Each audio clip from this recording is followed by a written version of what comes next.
Himachal update से राजेश एक बार फिर आपके साथ रूबरू हूँ और फतेहपुर नगरोटा सूरियाँ। और कोरोना काल के दौरान उनकी बहुत अच्छी भूमिका रही है और उन्होंने कोरोना काल के दौरान बहुत जोखिम भरे काम किए हैं। आइए उनसे बातचीत करते हैं। डॉक्टर साहब, आपका हिमाचल अपडेट में स्वागत है। धन्यवाद। फतेहपुर नगरोटा सूरियाँ और कोरोना काल के दौरान उनकी बहुत अच्छी भूमिका रही है और उन्होंने कोरोना काल के दौरान बहुत जोखिम भरे काम किए हैं। आइए उनसे बातचीत करते हैं। डॉक्टर साहब, आपका हिमाचल अपडेट में स्वागत है। धन्यवाद। डॉक्टर साहब, आपके पास दो ब्लॉक हैं, फतेहपुर और नगरोटा सूरियाँ। जी सर। इनमें कितने हॉस्पिटल हैं?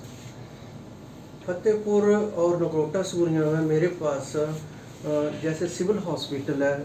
फतेहपुर में फतेहपुर ब्लॉक में 2 सिविल हॉस्पिटल है और नगरोटा सूरियाँ में 1 सिविल हॉस्पिटल है।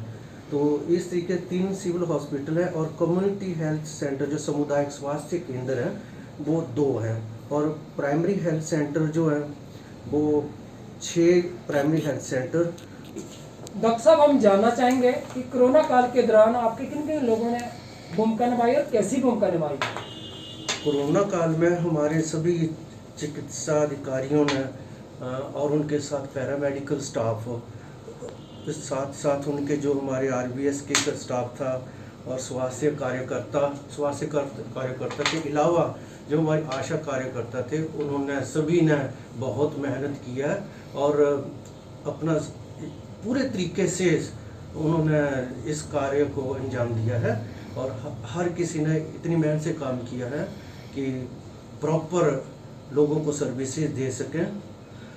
उनको घर घर जाकर उन्होंने ACF चलाया। हमने पहले ट्रेनिंग भी दी थी उनको सभी को, उसके अकॉर्डिंगली जो भी हमने उनको आदेश पारित किए और हम खुद जाके हर जगह पर जाके उनको मोटिवेट भी करते रहे हैं और उस आधार पर सभी ने बहुत अच्छा काम किया है। ब्लॉकों में कितने टेस्ट हुए हैं और अब तक कितने मरीज हैं?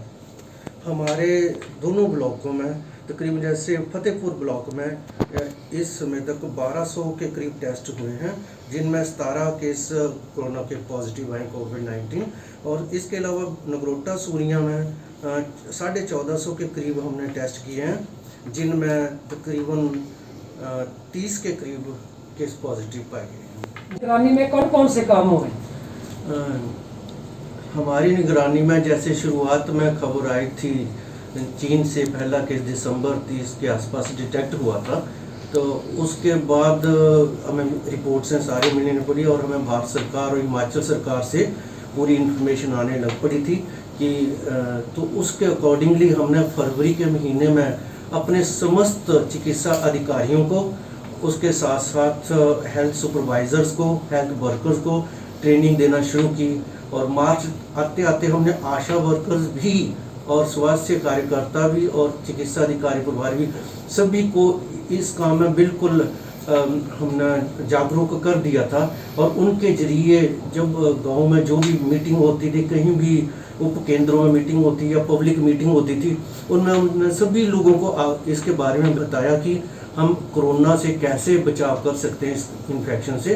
क्योंकि जैसे इंटरनेशनल बॉर्डर खुले थे उस समय, तो बाहर के लोग आ रहे थे इंडिया में, तो हमें उसके साथ साथ स्टेट गवर्नमेंट भी लिस्ट दे रही थी कि कौन कौन से लोग जो है भारत में प्रवेश कर रहे हैं, तो उनके अकॉर्डिंगली उनको इंस्टीट्यूशनल क्वारंटीन वगैरह करने का काम शुरू कर दिया था। पहले तो शुरुआत में होम क्वारंटीन करते थे, इंस्टीट्यूशनल क्वारंटीन का काम शुरू कर दिया, संस्थागत जो हम रखे जाते थे।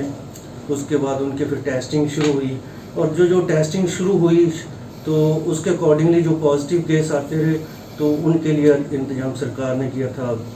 हिमाचल सरकार में कांगड़ा डिस्ट्रिक्ट में हमारे मुख्य चिकित्सा अधिकारी महोदय और उपायुक्त महोदय जी ने धर्मशाला में और टांडा मेडिकल कॉलेज में, बैजनाथ में 2-3 जगह एक हॉस्पिटल भी बनाए, डेडिकेटेड कोरोना केयर हॉस्पिटल और डेडिकेटेड कोरोना केयर सेंटर बनाए। तो उसमें जो भी पॉजिटिव केस आता तो उधर शिफ्ट कर दिया जाता था।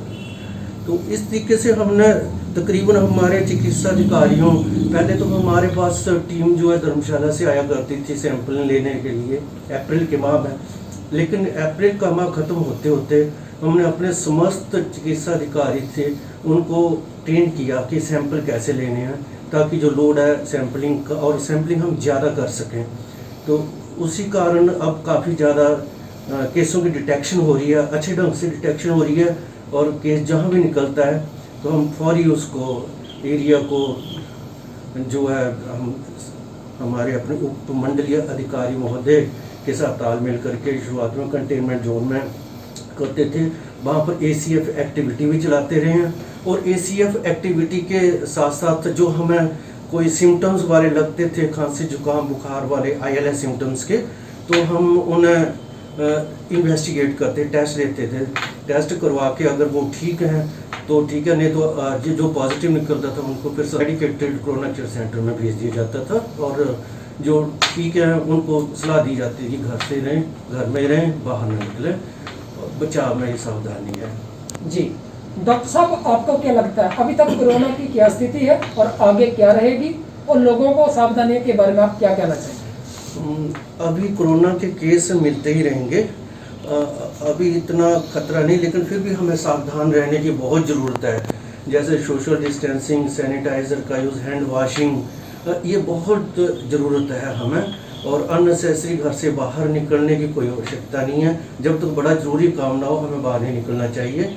और लोगों को यही सलाह है मेरी इस मसले में कि ये सिलसिला जब तक हमारे पास वैक्सीन नहीं आ जाती तब तक कोरोना का संकट अभी चला रहेगा, लेकिन जब हम इससे विश्वास से लड़ेंगे, अपने आत्मबल से, मनोबल से इससे लड़ेंगे, तो ये कि हम इसके साथ भी जी सकते हैं। जैसे काम भी चले हुए हैं, अनलॉक की स्थिति चली हुई है, उस स्थिति में भी हम काम भी कर रहे हैं, और कोरोना से भी लड़ रहे हैं, और इन्वेस्टिगेशन वगैरह सारी करवा रहे हैं। तो आने वाले टाइम ये चलता रहेगा, ये नहीं कह सकते कि एकदम ख़त्म हो जाएगा। जब तक वैक्सीन ना आए, वैक्सीन आ जाएगी उसी समय ये कंट्रोल की स्थिति आएगी। लेकिन हमें पूरी उम्मीद है कि हमारे जो नागरिक हैं वो सारे समझदार हैं, और सभी लोग सोशल डिस्टेंसिंग का पालन भी कर रहे हैं, हैंड वॉश भी कर रहे हैं, उनको एजुकेट किया गया है, जगह जगह पे उनसे ये बातें की जाती हैं। मीडिया हमारा इस मसले में काफ़ी अपना महत्वपूर्ण योगदान निभा रहा है। इसके साथ साथ हमारे स्वास्थ्य कार्यकर्ता और सभी विभागों के जो इसके लिए अधिकारी और कर्मचारी लगे हुए हैं, वो अपना अपना योगदान दे रहे हैं इस कोरोना